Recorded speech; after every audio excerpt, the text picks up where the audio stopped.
my name is Madeline and welcome back to my channel, Cozy Cottage Chapters. Today I'm going to be talking about all of the books I read in the month of October. So of course it was Victober this month, where you read Victorian literature and did quite a few really good things. This is my first year participating in Victober on BookTube, so that was very exciting. And I just had the best time reading Victorian books. They just pulled me out of a reading slump and I was just so captivated by these stories. So Victober was a definite hit for me. I also read some non-Victorian things, which I will get to a little bit later in the video, but let's start with the Victorian literature. I finished 3 works of Victorian literature and have one that I will be carrying over into the next month. So I'm pretty happy with that. Pretty successful for me. So the first one I read was Wuthering Heights by Emily Bronte. I talk all about this in a reading vlog that I will leave linked below, but I really enjoyed this, much more than I was expecting. I had heard that it was a very kind of dark romance kind of book, and I didn't think that would be something I enjoyed, but something about the way Emily Bronte wrote this story was so captivating. I could not put it down, especially at the end. I was just turning the pages so quickly, trying to finish this story, and yeah, I don't want to give too much away. So we follow Kathy and Heathcliff. These are our main characters. We follow them from childhood all the way kind of through their adult life, and we really get to see why they act the way they are and the impact that their childhood and the challenges that they faced as kids has on their adult life, and how that makes them act the way they are, that they do, which I found so interesting. And this is definitely a book I will be thinking about for a long time. So it was a great way to start off the reading month. Then I read this short little novella, The Strange Case of Dr. Jekyll and Mr. Hyde by Robert Louis Stevenson.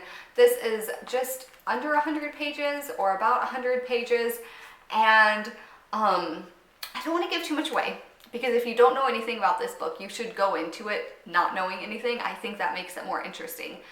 But basically, the story is told from this man's perspective. What is his name? Mr. Utterson. And he is a lawyer. One of his clients, Dr. Jekyll, has done some strange things with his will, and he's a little bit suspicious. And Dr. Jekyll is acting kind of strange. There's all of these weird things going on, and we're not really sure what's going on until the very end. I didn't really love getting this lawyer's perspective. At the very end, we have a chapter that is from Dr. Jekyll's perspective. It's a letter, I believe, that he wrote, and he's just kind of explaining everything. And that part I really enjoyed. Almost everything I think I tabbed was from just that one chapter. And I wish that the whole book was from Jekyll's perspective. I think I would have enjoyed it more in that case and found it more interesting, because Mr. Utterson just didn't have a lot of insights. I felt he was just kind of observing things that seemed strange but wasn't really doing much about it. It would have made a more interesting story from Jekyll's perspective. But I did enjoy this, especially the end of it, and it is a short, kind of quick read, perfect for October spooky kind of season. Alright, then I picked up Silas Marner by George Eliot. This is my second book by George Eliot, and it took me a little while to get into this, but then the last like 75, 80 pages I just adored and fell in love with this book so much. The first bit was a little bit challenging for me, but the end really made this book. Follow Silas Marner, who at the beginning of this book is exiled from his community. He has been blamed for something that his friend did, and he takes the blame and gets exiled. He moves to this new town, and he's a weaver. He has a very successful business.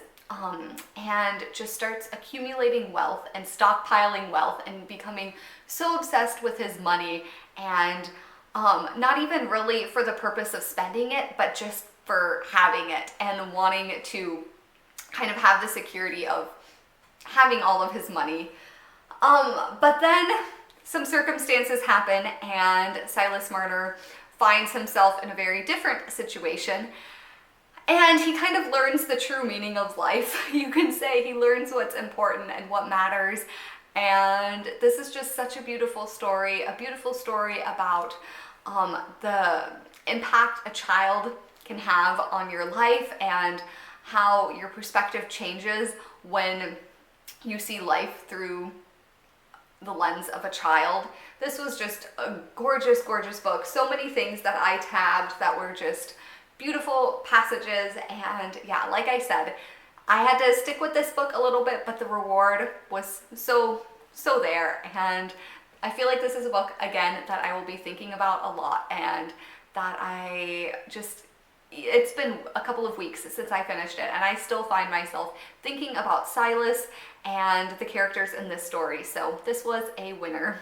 And finally, I have the book that I will be carrying over into the month of November and possibly December also, and that is Dombey and Son by Charles Dickens. I am about 300 pages into this book, so well underway, and as you can see, I've already got quite a few things tabbed. I am enjoying this story so much. I was not expecting to enjoy this as much as I am, but immediately from the very beginning, I was pulled in, sucked in, engrossed in this story. We follow Mr. Dombey, who on the very first page, his son is born. And this is a big deal to him because he runs Dombey and Son. And up until this point, he only has a daughter, and a daughter is useless when you have Dombey and Son. You need a son, obviously. And so he is overjoyed with the birth of his son, but completely neglects his daughter. It is so sad. He does not care about her at all, and she's such a sweet, charming little girl who deserves so much better, but he's just not focused on her at all. We're focused on Paul Dombey Jr., and we follow him, his life growing up into this point. We have his sister Florence is a teenager maybe, and yeah, this is just such a captivating story. I love little Paul Dombey, and I love his relationship with his sister. There are some really fun side characters in this story, and yeah, I'm enjoying this so much. I'm really eager to see where we go from here. We have a character who is about to set off on a shipping adventure, and yeah, I'm excited to see where this goes. Non-Victorian books. I finished Jamaica Inn by Daphne du Maurier. I technically started this in September, took a bit of a break because I wanted to be reading Victorian literature, and then kind of came back to this once I had finished a couple of these books. And it was good. It was atmospheric. The beginning I particularly really enjoyed and was very captivated by it. We follow Mary, is that her name? Mary, yes, whose mother dies and she gets sent off to live with her maternal aunt. And her aunt has married this man who is terrible. I mean, he's terrible, but he's a bit mysterious. They don't know very much about him. He owns an inn.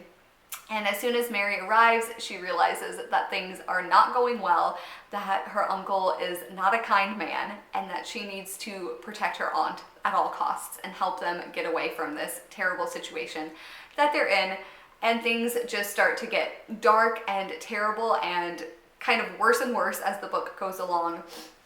I really loved Mary. She has so much spunk, and she is not afraid to stand up to her uncle when he is just being absolutely terrible, despite the fact that she is quite young in this book. I think she's maybe 20, in her early 20s.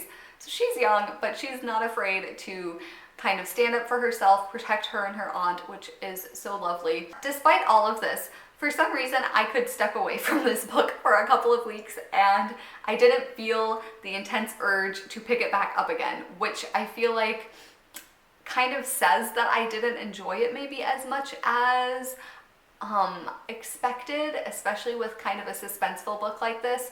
So it was good. It was, there's nothing wrong with it, but I wasn't as captivated by this one as some of Daphne du Maurier's other books that I've read. Castle of the Winds by Christina Bayer. This is book 3? Yes, book 3 in the Secrets of Ormdale series, and this is my favorite so far of the series. It takes place in Wales. We have a lot of adventure, a lot of action and things going on. It was such a fun book, and I just love these characters. You get to really see them grow and develop, and it's just a very cozy, very fun fantasy series that takes place in the Victorian era. So it was also kind of a fun read in the month of Victober.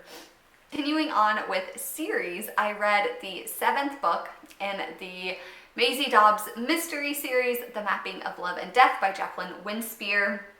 This book was so much fun. I absolutely love Maisie Dobbs. She is such a fun character, and I just love all the characters in these books. Her assistant, Billy Beale, his family, her dad, just everyone in the book is absolutely, absolutely wonderful. And I feel like I mostly read these books now for the characters and less for the mystery aspect. Sometimes the mysteries are just really interesting and really well done, but sometimes I'm just more interested in the characters and what's going on in their personal lives. It's just so cozy and so historic, and I'm just having the best time making my way very slowly through this mystery series. All right, and I'm just now realizing I was on a bit of a series kick for a little while this month, because the last book I read is the final book in the Wayne family trilogy, I believe is what it's called. And this is 6 Impossible Things by Elizabeth Cadell. I raved about the first 2 books, specifically the first one. We follow this family of, are they 6 siblings? I think so. And they come together kind of when their family home is going to be sold. And we get to see their sibling dynamics and their relationships as they're kind of growing up, maturing, becoming adults. And it's so sweet and so wholesome and so lovely. This book, we are kind of primarily following the youngest daughter in this family, and she is such a fun kind of spunky character. She has this deep love of literature, and she has just come back from training in Italy to be a piano star. She's decided that piano life is not for her, and she is back in town, and we kind of follow her on this cusp of becoming an adult and realizing that she's no longer a child. And there are just some beautiful passages about growing up and maturing in this book. I really enjoyed this one in the series. We have kind of a wedding that's taking place in the background between some of the townspeople, and it was just so much fun. These books are always a fun ride. There's always a lot of fun banter between the siblings and other characters. There were a few moments where I was just laughing out loud. The way she writes some of the romance and banter between the romantic interests is so well done and so funny. I was like having to prevent myself from laughing out loud. It was so good. So I really enjoyed this trilogy. I'm glad that I've made it to the end, because sometimes I let series just run on and on without actually finishing them. So I'm glad I was able to finish this one. I really want to read more Elizabeth Cadell in the future because I really enjoyed these 3 books. All right, that is it for what I read in the month of October. It was a pretty good reading month, like I said, and looking forward to November, where I will be continuing with Dombey and Son, of course. I have some nonfiction that I'm hoping to get to because it is nonfiction November. And yeah, some other fun things hopefully thrown in the mix. Let me know below what your favorite read of the month was, and I will see you in the next video. Bye!